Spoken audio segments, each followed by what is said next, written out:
I do want to raise a risk here, of course. I saw an article recently pointing out that folks on the right-hand side of the political spectrum who, are skeptical, let's say, or doubtful about, say, climate science or, vaccinations, these kinds of things, will find an easy opportunity to kind of seize on this what to me is a very healthy and important discussion happening within science and, with the media attention it's happening in the public domain as well, that science is not just this record of facts that get published. A paper isn't just a thing that's now true. It's more of a progress report.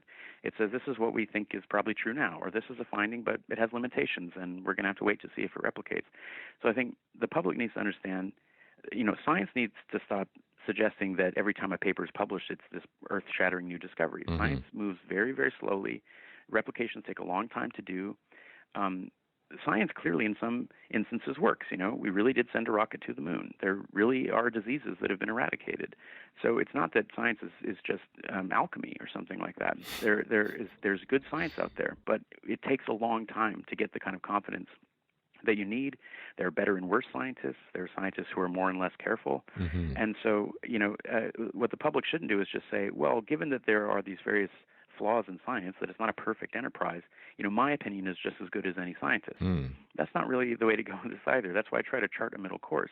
I say science really is the best way of answering these questions. It's certainly better than the opinion on the street.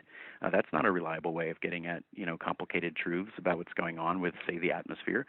That doesn't mean that the science about the climate is infallible, or that every study that's been published is gospel truth.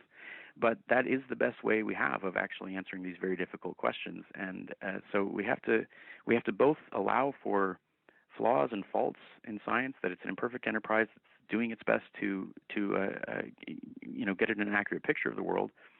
But then we also need to, on the other hand, not therefore throw out the baby with the bathwater and say, well, I guess we just don't know anything, and whatever my untutored opinion is on any subject is as good as any expert's. That's totally misguided as well.